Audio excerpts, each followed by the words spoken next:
हाँ जी। Hello, welcome, नमस्कार, जय हिंद, जय भारत, वंदे मातरम। Welcome all of you, welcome to the class. मेरा नाम है प्रियांशु और मैं आप सभी के सामने एक बार फिर से इलेक्ट्रोस्टैटिक के एक नए अंदाज में, जहाँ आज हम करेंगे मेरे भाई PYQs का प्रैक्टिस। ठीक है। किसी न किसी मेरे भाई एग्ज़ाम में ये सवाल पूछे गए होंगे, जो आप सभी के सामने मैं ये सवाल लेके आया हूँ। और कुछ 15-16 सवाल हैं, क्वेश्चंस हैं, जिन्हें आप लगा के अपनी तैयारी को एक बेहतरीन बूस्ट दे सकते हो। ठीक है मेरे भाई, अभी तक आपने अगर कोई क्लास नहीं देखा, आपकी कोई क्लास मिस हो चुकी है पिछले 3 लेक्चर से, ठीक है, तो आप उसको कवर कर सकते हो। प्लेलिस्ट बन चुकी है उसकी। ठीक है। और मैं फिर से बता रहा हूँ, जब तक आप कॉन्सेप्ट पढ़ोगे नहीं, प्रैक्टिस हो कर नहीं पाओगे, और प्रैक्टिस नहीं करोगे एग्ज़ाम में फोड़ नहीं पाओगे। ठीक है। इसलिए मेरी बात को तुम ध्यान से सुनना, और इस चीज़ को, इस थर्ड मतलब 1 2 3 जो भी लेक्चर्स पीछे तुम्हारे छूट चुके हैं ना मेरे भाई, 1 2 3, ये 3 पार्ट में इलेक्ट्रोस्टैटिक्स को कंप्लीट करा है मैंने। ठीक है। और आप जैसे कि जानते हो कि आज है प्रैक्टिस का क्लास, और इसमें हम सिर्फ और सिर्फ PYQs किसी न किसी एग्ज़ाम में पूछे, या फिर वो इंडियन कोस्ट गार्ड का हो, ठीक है, या फिर वो इंडियन एयरफोर्स में पूछा हो, या फिर वो AAI ATC में, या फिर AA का कोई भी एग्ज़ाम, जैसे कि अभी कोई फायर करके एक एग्ज़ाम आया ना AAI का। ठीक है। तो उसमें भी अगर फिजिक्स आपकी है, ठीक है, साइंस में फिजिक्स है, तो यहाँ से आप सवाल क्रिएट कर सकते हो अपने लिए। ठीक है। मैं आपको बता दूं मेरे भाई, सिलेबस के बारे में थोड़ा सा। सिलेबस जैसा कि मैं रोज़ डिस्कस करता हूँ आप सभी के सामने, अभी चल रहा है अपना इलेक्ट्रोस्टैटिक्स, और आज इलेक्ट्रोस्टैटिक का कॉन्सेप्ट, सॉरी, लास्ट क्लास है, क्लास नंबर 4 है, और आज हम करेंगे इसमें PYQs मेरे भाई। ठीक है। एग्ज़ाम बेस्ड क्वेश्चन होगा। ठीक है। इसके बाद हम स्टार्ट करेंगे करंट इलेक्ट्रिसिटी। ठीक है मेरे भाई, ये फिजिक्स का सिलेबस है, ये पूरा का पूरा आपके सामने फिजिक्स का सिलेबस है। ठीक है। चलिए देखते हैं। और ये अपना फाउंडेशन बैच है 2025 का। जैसे, ठीक है, देखिए, जैसे कि ATC ऑफिसर, या फिर आप AA का एग्ज़ाम जो दे रहे हो, ठीक है, उसमें अगर साइंस आते हैं तो फिजिक्स तो आएगा ही आएगा मेरे भाई। ठीक है। बेसिक सवाल जो भी बनेंगे वो भी मैंने सवाल आप सभी के सामने लेके आ रहा है। और ICG एयरफोर्स वाले के लिए तो भाई साहब जिंगलाला, ICG वाले के लिए सबसे ज़्यादा इम्पोर्टेंट। ठीक है। जैसे कि आप सभी जानते हैं कि ICG में बहुत अच्छा टॉपिक पूछा जाता है। ठीक है। और अच्छे क्वेश्चंस भी होते हैं। ठीक है ना मेरे भाई। तो 25 क्वेश्चंस होते हैं फिजिक्स, और 25 क्वेश्चंस मैथ्स, टोटल 50 क्वेश्चन। ठीक है। और अपने ऑफिस ATC में बात करूँ मैं, तो इसमें होते हैं 30 क्वेश्चन फिजिक्स और 30 क्वेश्चन मैथ्स। ठीक है मेरे भाई। यानी कि आपका ओवरऑल वेटेज अच्छा खासा होता है फिजिक्स का भी और मैथ्स का भी, और मैं आप सभी को ये कवर कराऊंगा। देखिए, क्लास 11 12 का फिजिक्स मैं ही करवाऊंगा आप सभी को, और क्लास 11 12 का मैथ्स भी मैं ही करवाऊंगा। ठीक है। चलिए मेरे भाई, आगे बढ़ते हैं और देखते हैं कि आज का सवाल कैसा है। और मेरे भाई देखो, ये देखो, ये आपके सामने एक सवाल, और इस सवाल का जवाब आप दोगे। मैं कुछ कर दूँ क्या, टाइमर लगा दूँ क्या? बोलो एक बार। टाइमर लगा दे रहा हूँ। चलो, 1 मिनट का टाइमर आप सभी के सामने। ठीक है। और मैं इसे स्टार्ट कर दूँगा। इधर रख दो।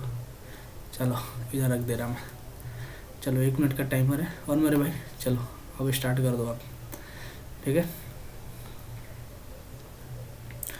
और मैं बता दूँ आप सभी को, ये सवाल मेरे भाई, ऐसा सवाल NDA में पूछा जाता है। ठीक है। असर्शन रीजन वाले सवाल है। ठीक है। असर्शन रीजन वाले सवाल पढ़ना, सवाल को क्या बोल रहा है, और अपने से करना, और फिर मैं इसके बाद आपको बताऊंगा कि क्या है नहीं है। ठीक है।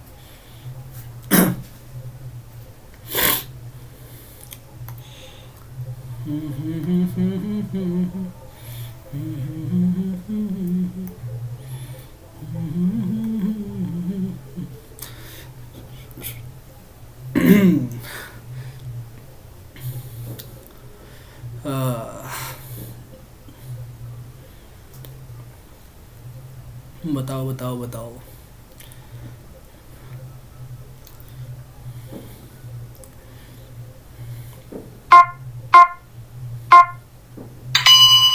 चल मेरे भाई, आपका समय हुआ ख़त्म।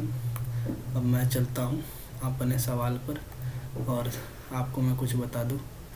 देखो, मैंने जैसा कि बताया कि NDA में ऐसे सवाल पूछे जाते हैं मेरे भाई। ठीक है। और ये असर्शन रीजन वाले सवाल है। देखो क्या बोल रहे हैं असर्शन, पहले असर्शन ए में क्या पूछ रहे हैं, ठीक है। ए में क्या बोल रहे हैं कि all points inside a charge hollow spherical conducting sphere are at equal potential. क्या जितने भी पॉइंट है inside a hollow spherical conducting sphere, देखो मान लें कि होलो स्फीयर कंडक्टिंग स्फीयर है, ठीक है। मैंने बताया था एक कंडक्टिंग स्फीयर के लिए और एक नॉन कंडक्टिंग स्फीयर के लिए, ठीक है। सभी आप कॉन्सेप्ट नहीं देखो तो जाके देखना, शायद मेरे हिसाब से वो थर्ड लेक्चर होगा, ठीक है, थर्ड लेक्चर होगा, जाके आप उसको चेक करना। उसमें मैंने कंडक्टिंग स्फीयर के बारे में बताया और एक नॉन कंडक्टिंग स्फीयर के लिए बताया, ठीक है। इक्विपोटेंशियल के बारे में भी मैंने बताया उसमें, ठीक है, तो आप उसको चेक करना एक बार। चलो फिलहाल मैं क्या बोल रहा हूँ, इसमें बोल रहा है all points inside a charge hollow spherical conductor sphere are at equal potential.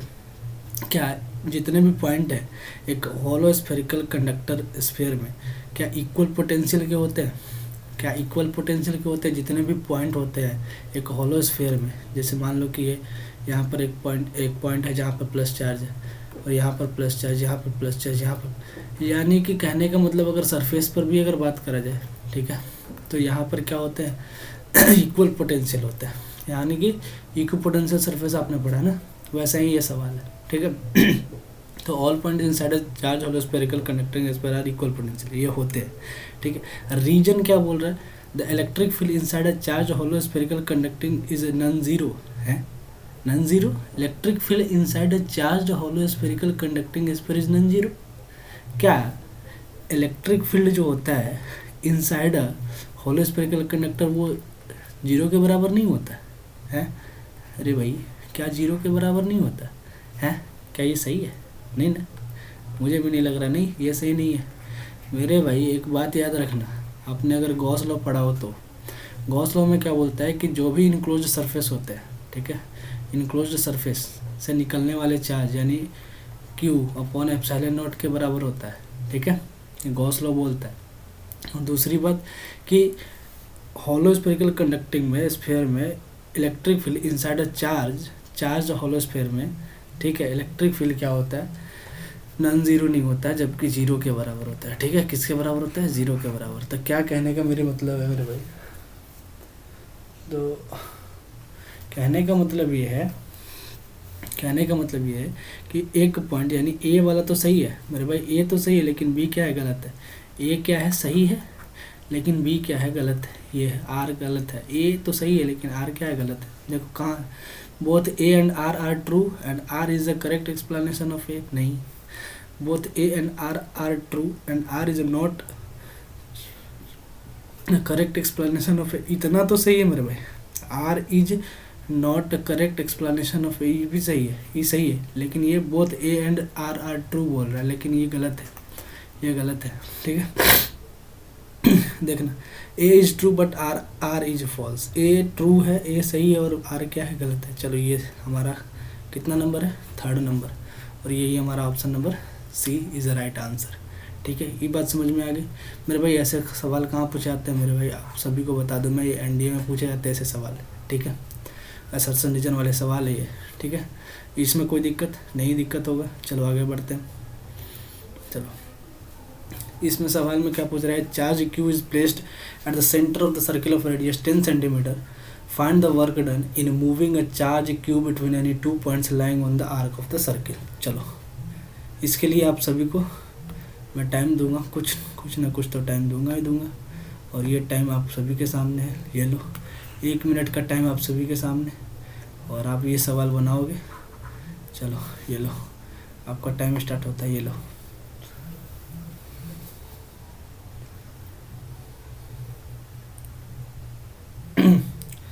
Timing start है मेरे भाई, आप बनाओ और मैं स्टार्ट करता हूँ।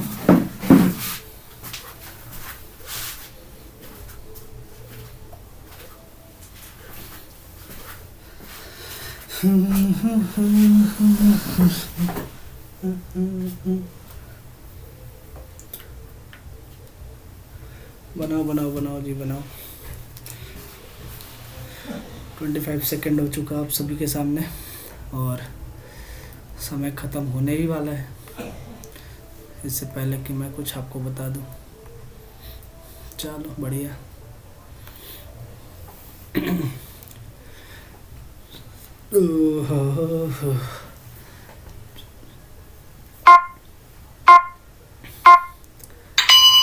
चलो बढ़िया। चलो भाई टाइम ओवर। और ये देखो, चलो देखो क्या है कि बोल क्या रहा है कि एक चार्ज क्यू है जिसको प्लेस करा गया है at the centre of the circle of radius 10 centimetre. ठीक है, 10 सेंटीमीटर का एक रेडियस है मान लिया। चलो मान लो कि 10 सेंटीमीटर का एक रेडियस है। ठीक है, यहाँ से यहाँ मान लो ये 10 सेंटीमीटर गिवन है। चलो ठीक है, कितना है तो तुम बोलोगे यार 10 सेंटीमीटर है। ठीक है, 10 सेंटीमीटर है। ठीक है, find the work done in moving a charge Q between any 2 points lying on the arc of the circle. अच्छा एक बात बताओ, क्या तुम आर्क के बारे में जानते हो? बोलोगे एकदम सही यार। आर्क यहाँ और यहाँ, ये यहाँ से यहाँ अगर कट कर दिया तो ये एक आर्क हो गया, यहाँ से यहाँ कट कर दिया तो एक आर्क हो गया, यहाँ से यहाँ कट कर दिया तो एक आर्क हो गया, मान लो यहाँ से यहाँ कट कर दिया तो एक आर्क हो गया। यानी कि आर्क होता है सर्किल के सरकमफ्रेंस पर काटा गया कोई भी एक पॉइंट, मान लो कि 2 पॉइंट काट दिया गया। ठीक है, उसी को तो आर्क बोलते हैं, सर्किल के सरकमफ्रेंस पर काटा गया जो एक लाइन, मतलब कि एक आर्क काट दिया, सर्कमफ्रेंस को काटने का जो तरीका होता है उसी को तो आर्क बोलते हैं। ठीक है, इसी को इस सरफेस को निकाल दिया जाएगा तो आर्क होगा। ठीक है, तो क्या बोल रहा है कि any 2 points lying on the circle, work done निकालना है। अच्छा एक बात बताओ कि 10 सेंटीमीटर का ये सर्किल है। ठीक है, एक 10 सेंटीमीटर रेडियस वाला एक सर्किल है, तो वर्क डन निकालना है। मान लो कि एक पॉइंट यहाँ ए है। ठीक है, ए है और एक पॉइंट यहाँ बी है। मान लो ये सी है और ये डी है और ये ई है और ये एफ है, जी है और एच है। ठीक है, इस सर्किल के सरकमफ्रेंस पे अलग अलग पॉइंट दिया हुआ A B C D E F G H.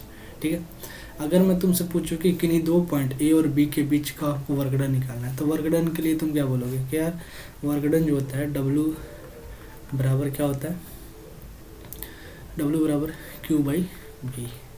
ठीक है, सॉरी मैंने क्या लिख दिया यार, V बराबर W बाई Q। यहाँ से अगर W बाई निकाले तो W बराबर Q इंटू V होता है। ठीक है, अच्छा एक बात बताओ कि work done in moving a charge Q between any 2 point lying on the arc of the circle, क्या इस सर्किल के सरफेस पे यानी सरकमफेरेंस पे, ठीक है ना मेरे भाई, ठीक है, सरकमफेरेंस पे किसी भी पॉइंट पे, एक पॉइंट ये एक पॉइंट है, किसी भी एक पॉइंट से दूसरे पॉइंट पर जाने में जो वर्क डन होता है, क्या वो V A minus B B में लिख सकता हूँ क्या? चलो लिखते हैं, W बराबर Q into we A minus का क्या वी बी। अच्छा एक बात बताओ कि सर्किल के इस पूरे सरकमफ्रेंस पे पोटेंशियल हर जगह सेम होगा क्योंकि इक्विपोटेंशियल सरफेस की तरह काम करता है ना।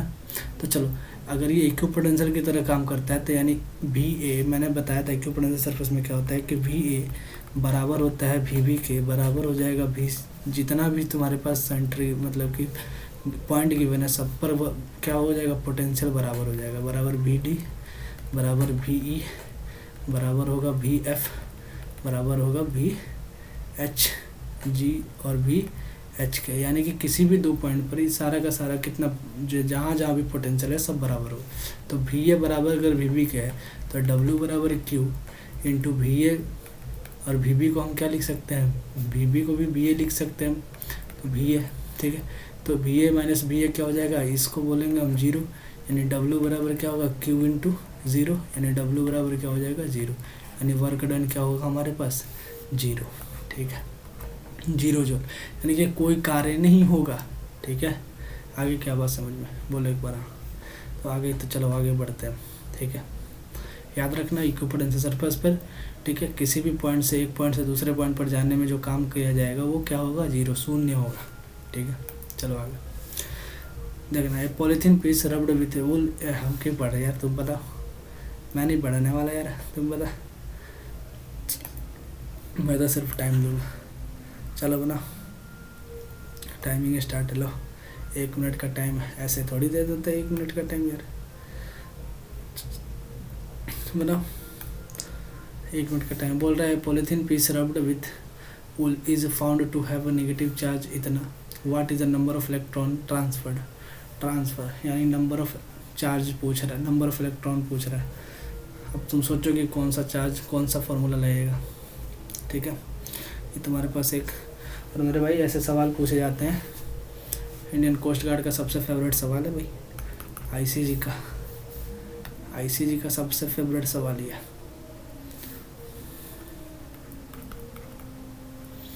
आईएएफ का, ठीक है, ये फेवरेट सवाल है इनके, याद रखना, इंडियन कोस्ट गार्ड और आईएएफ वाले बच्चे, ठीक है। चलो देखते हैं इसमें नंबर ऑफ इलेक्ट्रॉन कितना होगा। खत्म। अब चलो, जैसा कि मैंने बताया आप सभी को कि यार क्वांटाइजेशन ऑफ चार्ज हमने पढ़ा है, क्यू बराबर क्या होता है, प्लस माइनस एन ई होता है ना, क्वांटाइजेशन ऑफ चार्ज होता है क्यू बराबर प्लस माइनस क्या बोलोगे तो एन ई, क्यू बराबर प्लस माइनस एन ई, याद रखना क्वांटाइजेशन ऑफ चार्ज होता है, इसी को बोलते हैं हम क्वांटाइजेशन ऑफ चार्ज, ठीक है। अच्छा, क्या बोल रहा है कि wool is found to have a negative charge इतना, ठीक है, चार्ज दे दिया तुम्हारे पास ये, what is the number of electron transferred, देखो क्यू तुम्हें गिवन है, सवाल में क्यू गिवन है कितना 3.52 इंटू 10⁻⁻ कितना गिवन है -7 कूलम, ठीक है। अच्छा, इलेक्ट्रॉन पर चार्ज तुम जानते हो 1.6 इंटू 10⁻⁻19 कूलम चार्ज होता है। तुमसे क्या पूछ रहा है, एन का वैल्यू क्या होगा। तो सिंपल सी बात है यार, एन की वैल्यू निकालने के लिए क्या करना पड़ेगा, क्यू बाई ई करना पड़ेगा, बराबर एन हो जाएगा कि नहीं हो जाएगा, क्या बोलो नहीं होगा यार, हो जाएगा। चलो अगर हो जाएगा तो क्यू का वैल्यू कितना है, रखते हैं हम 3.5 इंटू 10⁻⁻7 अपॉन 1.6 इंटू 10⁻⁻19। चलो इसको आगे बढ़ाते हैं, 3.5 है, ठीक है, ई पॉइंट इस पॉइंट से इस पॉइंट को उड़ा दो, 335/16 इंटू इसको ऊपर ले जाओ, यानी 10⁻⁻7 इंटू 10 बचेगा 19, है कि नहीं, बोलो। चलो 35/16 इंटू कितना हो जाएगा, 19 में से 7 जाएगा, कितना बचेगा 12, 10 की पावर कितना हो जाएगा 12, ठीक है। अब 10 की पावर 12 सभी में है, इसीलिए आप ऑप्शन से भी नहीं जा सकते, इसको सॉल्व करना ही पड़ेगा आपको, ठीक है। तो सॉल्व करो, आओ 16 को 35 से मल्टीप्लाई करो, 16 दूना होता है 32, बचेगा कितना 3 बचेगा 0, फिर 30 हो जाएगा, 16 दूना 32 नहीं, कितना हो जाएगा 3 बचेगा 16, 2.2 के समथिंग आना चाहिए यार, देखते हैं क्या आता है। चलो भागी दे लो, 16 को 35 को 16 से भाग दे दो, चलो एक बार 2 बार में लगा दो, 16 दूना 32, 5 में से 2 जाएगा 3, पॉइंट लगेगा 0 आएगा, 16 एकम 16 होगा, ठीक है। 10 में से 6 जाएगा 4, ये कट जाएगा, अगर 0 लगाओगे तो फिर 2, यानी 2.1 इंटू 10⁻12 के आसपास आएगा। देखो 2.1 इंटू 10⁻12 का है, 2.1 तो नहीं है लेकिन 2.2 ज़रूर है, ठीक है। 2.1 नहीं है लेकिन 2.2 ज़रूर है, और इसके हिसाब से आपका option number 2 answer is right, ठीक है। क्या था ऑप्शन, क्या था सवाल का मतलब कॉन्सेप्ट क्या था, कॉन्सेप्ट ये है कि क्वांटाइजेशन ऑफ चार्ज पर ही सवाल है, क्वांटाइजेशन ऑफ चार्ज, ठीक है, क्वांटाइजेशन, ठीक है मेरे भाई, समझ में आ गया। नंबर ऑफ इलेक्ट्रॉन निकालने के लिए फार्मूला ऐसे करके हम निकाल लेंगे। चलो आगे बढ़ते हैं। चलो इसमें तो आपको समय नहीं लगना चाहिए ना मेरे भाई। Electric flux is a dash field, ठीक है, and its density is a dash field. Electric flux क्या है, अच्छा फाई बराबर क्या होता है मेरे भाई, याद रखो, फाई बराबर क्या होता है, फाई बराबर बी डॉट ए, यानी फाई बराबर बी ए कॉस थीटा, ठीक है, बी ए कॉस थीटा, ठीक है ना, समझ में आया। यानी कि जब भी डॉट प्रोडक्ट आता है तो यानी इसका मतलब क्या है, ये स्केलर क्वांटिटी है, स्केलर, ठीक है। और डेंसिटी, इट्स डेंसिटी क्या है, मैग्नेटिक फील्ड का डेंसिटी, ये मेरे भाई वेक्टर क्वांटिटी है। तो इसके हिसाब से कौन सा ऑप्शन सही होगा, इलेक्ट्रिक फ्लक्स वेक्टर है, वेक्टर है, वेक्टर है, क्या डेंसिटी वेक्टर है, ये भी वेक्टर है, क्या फ्लक्स वेक्टर है, नहीं ये नहीं होगा, क्या फ्लक्स स्केलर है, नहीं फ्लक्स वेक्टर है, हाँ, और अरे अरे अरे अरे अरे गलती, फ्लक्स स्केलर है और इलेक्ट्रिक फील्ड डेंसिटी वेक्टर है, यही सही है, ठीक है, बाकी सब गलत, ठीक है। चलो आगे। The force between two charge is 200 Newton, if the distance between the charge is double the force will be what. चलो बनाओ ये सवाल आप सभी के सामने, और इसके लिए आपको टाइम मिलेगा मेरे भाई, ये लो 1 मिनट का टाइम दो, बना लो यार, चलो बना लो बना लो। इसके लिए 20 सेकंड का टाइम आप सभी के सामने अलॉट। चलो, force between two charge is 200 Newton if the distance between the charge is double. अगर डिस्टेंस को डबल कर दिया गया है तो फोर्स क्या होगा, बताना है आपको फोर्स क्या होगा। चलो फोर्स बताना है आपको, आप जानते हो F direct proportionally Q1 Q2 के मैग्नीट्यूड के बराबर होता है, F डायरेक्ट प्रोपोर्शनली 1/r² के बराबर होता है। तो क्या बोल रहा है कि force between two charge is 200 Newton, पहले 200 Newton if the distance between the charge is double, अगर डिस्टेंस को डबल कर दिया गया यानी F inversely proportional to r², यानी क्या कर दिया, अब डबल कर दिया गया 2r कर दिया गया, ठीक है। तो कितना हो जाएगा, F इन्वर्सली पर सॉरी F बराबर F डैश बराबर F बाई कितना हो जाएगा 2r यानी 4r², यानी F कितना है पहले 200 न्यूटन, 200 न्यूटन यानी बाई 4, 4 × 5 = 20 यानी 0, यानी कितना हो जाएगा 50 न्यूटन के बराबर हो जाएगा, यानी F का वैल्यू कितना हो जाएगा 50 न्यूटन, ठीक है। समझ में आया, ठीक है, आ गया क्या बात समझ में। अच्छा, इससे अगर पूछता है कि यार दूरी को आधा कर दिया जाए तो अब क्या हो जाता, 1/ आधा कर दिया जाता 1/2 का स्क्वायर हो जाता है, यानी F डैश हो जाता 1/1/4 हो जाता है, ये 4 ऊपर आ जाता है यानी 4F के बराबर हो जाता है, यानी F डैश किसके बराबर हो जाता है 4F के बराबर हो जाता है, ठीक है। कब, जब आधा कर दिया जाएगा तब, ठीक है। अब कितना हो जाता है, अगर F 200 न्यूटन होता तो 4 × 200 हो जाता है, यानी 4 × 8 800 न्यूटन के बराबर हो जाता है, अब जो फोर्स लगता है तब, ठीक है। समझ में आ गया, चलो आगे बढ़ते हैं। The potential inside a charge hollow sphere is, potential inside a charge, हाँ ये सवाल मेरे भाई आपको मैं बता दूं, ये सवाल एयरफोर्स का रिपीटेड सवाल है, एयरफोर्स का रिपीटेड सवाल है, ठीक है। इंडियन कोस्ट गार्ड में भी पूछा गया, ठीक है, एयरफोर्स ICG, ठीक है मेरे भाई याद रखना, और ATC,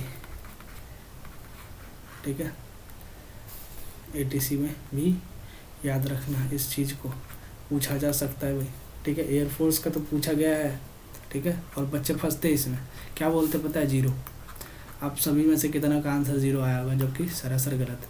पूछ क्या रहा है देखो, potential inside a charge hollow sphere is, potential inside, potential पूछा है तुमसे, इलेक्ट्रिक फील्ड नहीं पूछा मेरे भाई, ठीक है, क्या नहीं पूछा तुमसे, इलेक्ट्रिक फील्ड नहीं पूछा है, ठीक है ना, ये तो ऐसे गलत है, इलेक्ट्रिक फील्ड नहीं पूछा, इलेक्ट्रिक फील्ड इनसाइड का कंडक्टर 0 होता है, इनसाइड में याद रखना, कभी भी पोटेंशियल 0 नहीं होता, 0 नहीं होता, क्या same as that on the surface, constant होता है, ठीक है, जो सरफेस पे होगा वही क्या होगा इनसाइड में होगा, ठीक है। नहीं तो अब जाके 3rd लेक्चर देखो, ठीक है, उसमें मैंने इसको बताया है और उस पर जोर भी दिया है, ठीक है।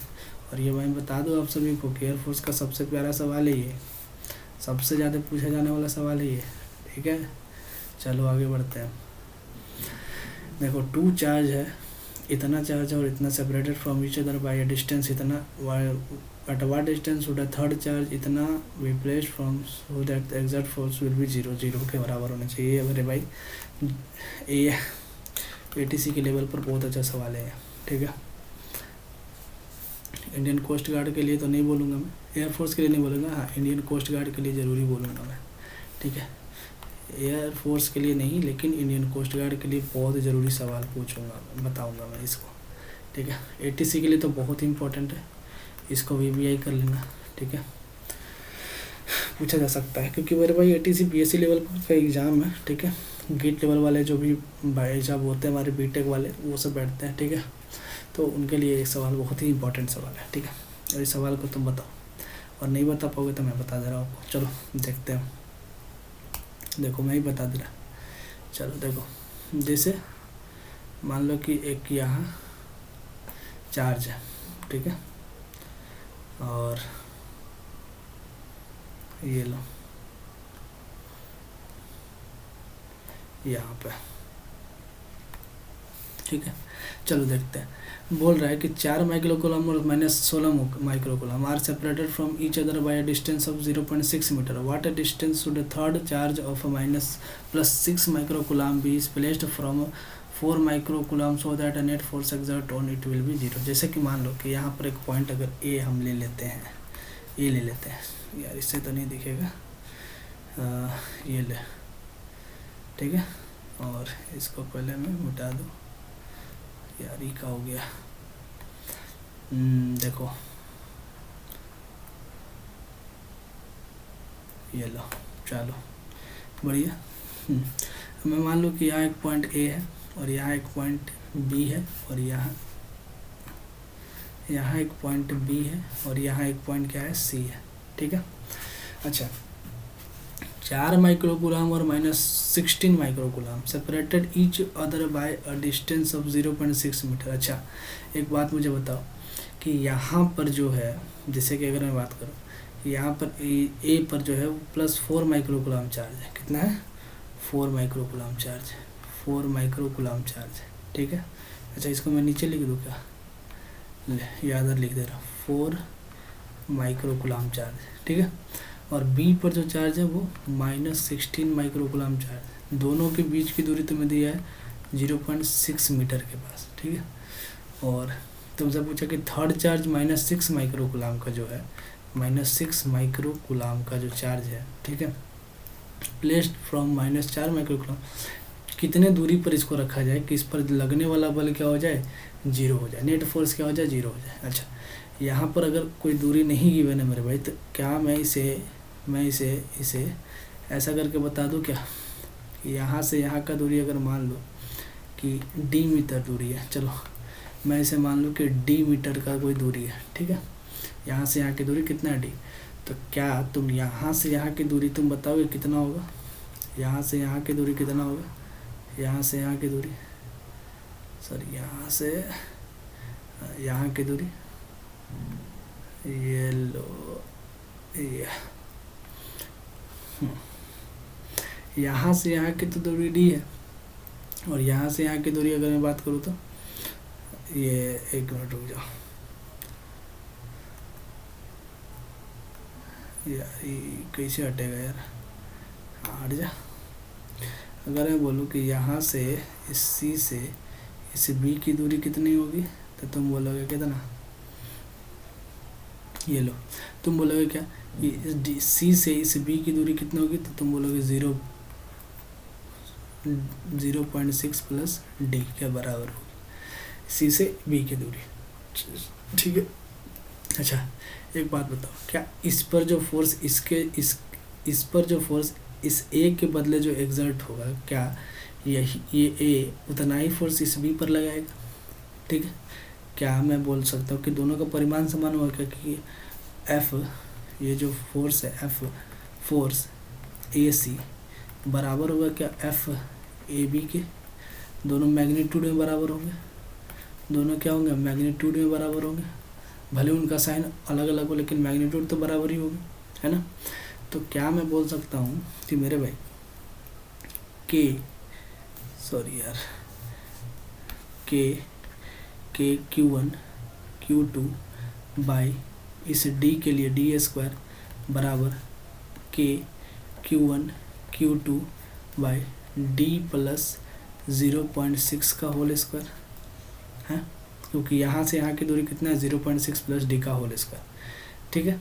Q1 Q2 इसके लिए क्या होगा, ज़रा देखना, इस पहले के को तो के से उड़ा दें, हटा दिए। Q1 कितना हो जाएगा, -6 माइक्रोकूलम है, ठीक है, -6 माइक्रोकूलम।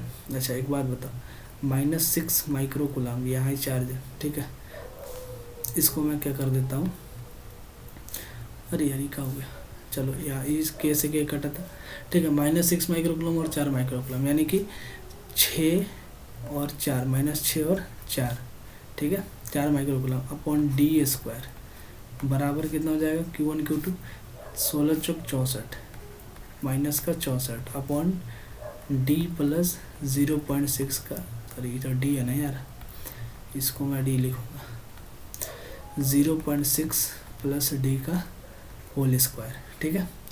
तो क्या इस माइनस से इस माइनस को काट दो, 6 चौक 24 हो जाएगा, 6 4 से कटेगा, 4 एकम 4 और 2, हाँ कट जाएगा, 4 एकम 4 और 2 4 चौक 24 16 चौक 64, ठीक है, 2 तिहाई 6 2 अठे 16, ठीक है, समझ में आ रही, 2 अठे 16।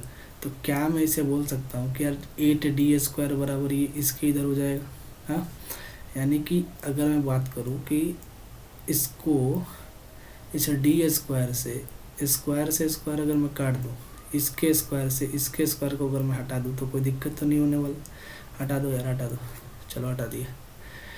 जब मैंने इसे हटा दिया तो क्या करूँ मैं, इसे मैं पहले छोटा कर लेता हूँ, चलो इसको मैं क्या कर लूँ, छोटा सा कर लूँ थोड़ा सा, अरे यार हट जा यार,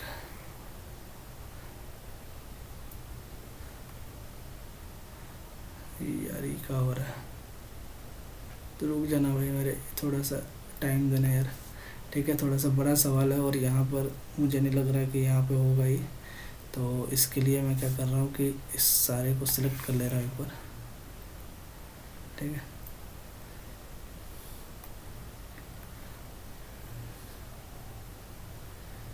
चलो बढ़िया। ये क्या है यार, 6 का हट रहा है भाई,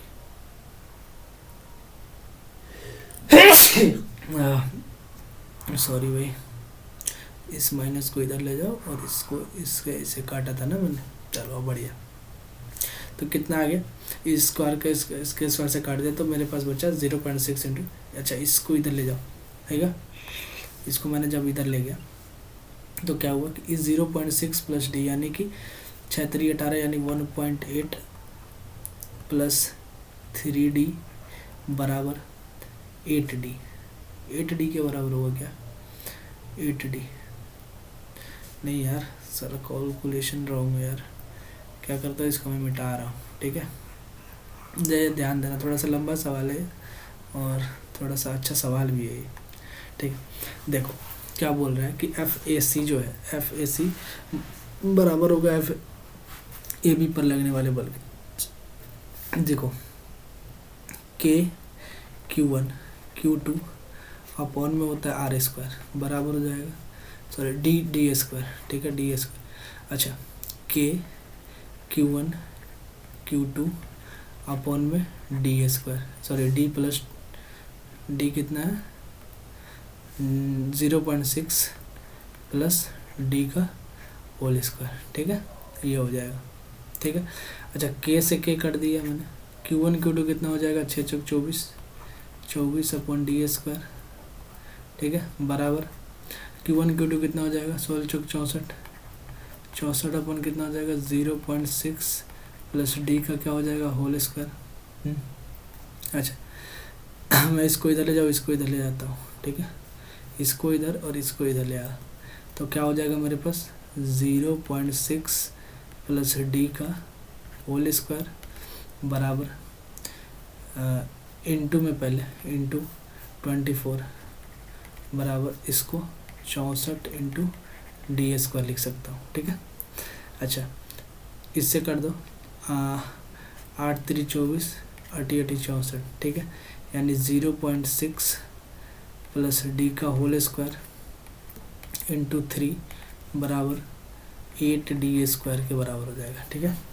अच्छा क्या मैं इसे थोड़ा सा खोल सकता हूँ क्या, खोल लो यार, इसको खोलो, खोलना ही पड़ेगा, नहीं तो ऐसे नहीं होने वाला, थोड़ा सा लंबा जाएगा और इसको खोलना ही पड़ेगा, तो ज़रा इस पर थोड़ा सा ध्यान दे के चलना मेरे भाई, लंबा और कैलकुलेटिव सवाल है, और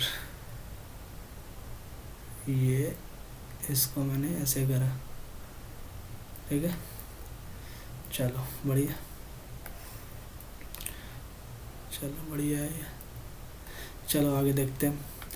तो ये जब मैंने खोला कि तो 0.6 का होल स्क्वायर कितना हो जाएगा 36 यानी 3.6, ठीक है, प्लस डी स्क्वायर प्लस 6 दूना 12 यानी 1.12 डी इंटू में 3 बराबर 8 डी स्क्वायर। तो 3 से गुना करो, 6 3 18 का 8 हासिल 1, 3 3 9 1 10, 108 10.8 plus 3 D square plus 3.6 D बराबर 8 डी स्क्वायर का होगा, ठीक है। जब इसको इधर ले जाते हैं 5 डी स्क्वायर हो जाएगा, यानी कि 10.8 प्लस 3.6 डी और बराबर, अगर इसको इधर ले जाते 3 डी स्क्वायर को तो इधर हो जाएगा 5 डी स्क्वायर, ठीक है, 5 डी स्क्वायर। अच्छा, तो क्या मैं इसको इधर ले आऊँ 5 डी स्क्वायर और प्लस 3.6 डी और क्या हो जाएगा ये -5 डी स्क्वायर ना होगा, -5 डी स्क्वायर। क्या करता हूँ मैं इसी को इधर ले जाता हूँ, ठीक है, ज़्यादा बेटर होगा कि मैं इसी को इधर ले जाऊँ। 5 डी स्क्वायर माइनस का 3.6 डी माइनस का 10.8 बराबर क्या हो जाएगा 0। यहाँ से क्वाड्रेटिक बनेगा मेरे भाई, ठीक है, क्वाड्रेटिक बनेगा और इसको सॉल्यूशन थोड़ा सा यहाँ पे क्या हो जाएगा लेंदी हो जाएगा ना मेरे भाई, थोड़ा सा लेंदी कैलकुलेशन होगा, है ना। तो तुम क्या करो कि इसमें से कुछ, अब तुमको क्या करना पड़ेगा, इस पॉइंट को हटाना पड़ेगा, इस पॉइंट को हटाना पड़ेगा, थोड़ा सा कैलकुलेटिव होगा। 1 0 यहाँ आएगा, इसको हटाओगे 1 0 यहाँ आएगा, 2 5 10, 2 चौक 8, 2 5 10, 2 5 10, 2 18 36, 5 का एलसीएम लेंगे तो 25 डी स्क्वायर यहाँ हो जाएगा, सॉरी माइनस, इसको सॉल्व करोगे ना माइनस का 18 डी और माइनस का 54 बराबर हो जाएगा 0। कहीं ना कहीं तो वही लोचा है सवाल में, कहीं ना कहीं लोचा है, कहीं कैलकुलेशन मिस्टेक है, तभी यहाँ 25 आ रहा है, वरना यहाँ तो बन जाता है यार। 5 को कॉमन नहीं ले सकते हो, कहीं ना कहीं प्रॉब्लम है इस सवाल में। क्या बोल रहा है, -4 माइक्रोकुलम और -6 microcoulomb are separated from each other by a distance 0.6 metre.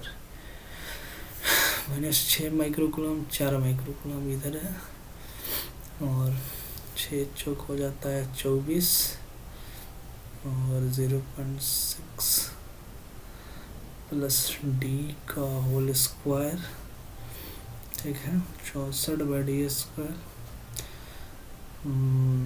तो कितना 8 3 24 28 64 0.6 प्लस डी का होल स्क्वायर।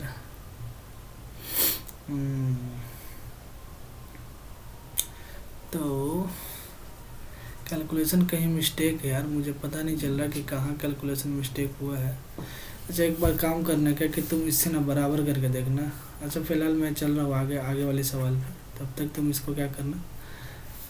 अच्छा सवाल है मेरे भाई, अगले सेशन में मैं पक्का इसको स्टार करके रख दे रहा हूँ और अगले सेशन में इस सवाल को मैं ज़रूर लेके आऊँगा, ठीक है। नेक्स्ट क्लास में आपको इस सवाल का, अगले चैप्टर स्टार्ट करने से पहले ये सवाल मैं ज़रूर एक बार आप सभी के सामने लाऊंगा। बहुत अच्छा सवाल है मेरे भाई, कहीं ना कहीं कैलकुलेशन मिस्टेक हो रहा है, नहीं तो सवाल अच्छा था, ठीक है। ठीक है, देखते हैं कि क्या है नहीं, चलिए आगे बढ़ते हैं तब तक, ठीक है। चलो देखते हो, the unit of dielectric strength is given by. अच्छा, यूनिट डाइलेक्ट्रिक स्ट्रेंथ का यूनिट क्या होता है सब जानते हैं, ई बराबर क्या हो जाएगा V/D। यही डाइलेक्ट्रिक कांस्टेंट का भी होता है V/D, यानी वोल्ट पर मीटर। देखो ये भी डाइलेक्ट्रिक कांस्टेंट का ही सेम टू सेम होता है जो इलेक्ट्रिक फील्ड का होता है, वोल्ट पर मीटर, ठीक है। आगे बढ़ते हैं, what is the unit of electric field intensity. मेरे भाई देखो ये सवाल एयरफोर्स के लिए बहुत इंपॉर्टेंट है, एयरफोर्स के लिए, ठीक है, ठीक है। ICG वाले के लिए भी डायरेक्ट क्वेश्चन, ये भी मेरे भाई ICG ICG एयरफोर्स के लिए, ICG, ठीक है। क्या होता है electric field intensity, electric field intensity का दो, E बराबर V/D और E बराबर F/Q, न्यूटन पर कूलम या फिर वोल्ट पर मीटर, देखो न्यूटन पर कूलम, ठीक है। चलो आगे, dielectric material is placed in vacuum in uniform electric field E इतना है, what is electric field inside the material if the relative permittivity of dielectric material is 2। अच्छा, ये पूछ क्या रहा है तुमसे कि electric field inside electric field पूछ रहा है। अच्छा, के बराबर क्या होता है, E0/E, ठीक है। तो के का वैल्यू कितना है तुम्हारे पास, डाइलेक्ट्रिक मटेरियल का वैल्यू 2 है, E0 का वैल्यू वैक्यूम में कितना है तो 2, 4 है, बाय E, इससे ही कटेगा 2 बार में, यानी E बराबर कितना आ जाएगा 2 वोल्ट पर मीटर, वो 2 वोल्ट पर मीटर, ठीक है। आगे बढ़ो, electric intensity at any point in an electric field is equal to that at that point, electric intensity, ठीक है, at any point, electric intensity at any point on electric field equal to the that point. अच्छा, किसके बराबर होता है ना, अच्छा electric flux के बराबर मैग्नेटिक पोटेंशियल ग्रेडियंट, क्या होता है पोटेंशियल ग्रेडियंट मेरे में, पोटेंशियल में किस ग्रेडियंट का मतलब होता है किसी चीज़ में डिस्टेंस का डिवाइड कर देना, ठीक है, या फिर V/D, ये किसके बराबर होता है तो इलेक्ट्रिक फील्ड इंटेंसिटी का, ठीक है। हमेशा याद रखना ग्रेडियंट का मतलब होता है, एक बार एयरफोर्स में ये सवाल पूछा गया था, ठीक है, पूछा गया था ये सवाल ग्रेडियंट के बारे में, ठीक है। उस समय ये ग्रेडियंट पोटेंशियल ग्रेडियंट नहीं था, वेलोसिटी ग्रेडियंट था, वेलोसिटी ग्रेडियंट था, ठीक है, वेलोसिटी का ग्रेडियंट पूछा था, ठीक है, ग्रेडियंट, ठीक है, याद रखना। ग्रेडियंट का मतलब होता है किसी भी यूनिट में उसके डिस्टेंस डिवाइड कर देना, किसके बराबर हो गया पोटेंशियल ग्रेडियंट के बराबर इलेक्ट्रिक इंटेंसिटी, ठीक है। चलो आगे बढ़ते हैं। Two long parallel conductors are placed 10 mm apart from each other carrying out meter length of each one। अच्छा, ये सवाल मेरे में, अच्छा एक सवाल क्या बोल रहा है कि एक कॉन्सेप्ट वहाँ पे आपका छूटा था, वो क्या कॉन्सेप्ट था, F बराबर μ0 into I1/2 by 2πr into L, ठीक है। ये सवाल जो है मेरे भाई देगा, ध्यान देना थोड़ा सा 1 मिनट के लिए, ये कॉन्सेप्ट छूटा था अपना वहाँ पे। कॉन्सेप्ट क्या है, फॉर्मूला ही है, ठीक है। फार्मूला कब लगता है कि जब भी देखो, जब भी दो पैरेलल वायर होते हैं ना, दो पैरेलल वायर आपस में ऐसे, ठीक है, तो जब करंट इनमें पास होता है तो ऐसे कंडीशन पे आपसे क्या पूछता है, या तो फोर्स पूछता है या फिर फोर्स पर यूनिट लेंथ पूछता है। देखो यहाँ पर ये पूछा है फोर्स पर मीटर लेंथ, तो F/L निकालना हमको, F/L यहाँ से। आप जानते हो कि यार μ0 अपॉन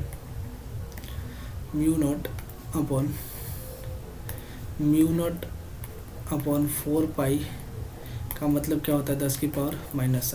तो यहाँ से अगर μ0 निकालेंगे तो 4π इंटू 10⁻⁻⁷ आएगा। अब बोलोगे एकदम सही यार, यही ना आएगा, इससे ज़्यादा तो थोड़ी ना कुछ आ सकता है, यही आएगा। तो इसके लिए मैं इसको यहाँ रख दे रहा हूँ, इसको यहाँ रख दे रहा हूँ। चलो अब यहाँ रखते हैं μ0 का वैल्यू कितना है 4π इंटू 10⁻⁻⁷ इंटू, इसको थोड़ा सा साइड कर लो, इसको थोड़ा सा ऐसे कर दे रहा हूँ। चलो इसमें क्या होता है कि I1 I2 बहता है ना, क्या बहता है I1 I2, करंट जब बहता है इसमें I1 और ये I2। क्या बोल रहा है μ0 4π, I1 का वैल्यू कितना है, current from each other carrying a current, two long parallel conductor are placed 10 mm apart from each other carrying a current 150 ampere, यानी कि दोनों ही करंट कितना कर रहा है 150 एम्पियर का, ठीक है। 150 एम्पियर का करंट क्या कर रहा है, फॉलो कर रहा है 150 इंटू कितना 150, ठीक है। और दोनों के बीच की जो दूरी गिवन है तुम्हारे पास, वो गिवन है कितना 10 मिलीमीटर। तो देखो अपॉन में क्या करेंगे हम 2 पाई इंटू कितना लिखेंगे हम 10 मिलीमीटर, 10 मिलीमीटर। मिलीमीटर में इसको कन्वर्ट करेंगे मीटर में तो कितने से भाग देना पड़ेगा हमको 1000 से, यानी 1000 से अगर डिवाइड करेंगे तो 1/1000। ठीक, ये 2 पाई से ये 2 बार में कट जाएगा, यानी एफ अपॉन एल का वैल्यू आ जाएगा तुम्हारे पास 2 इंटू 10⁻⁻7 इंटू 150 कितना हो जाएगा 225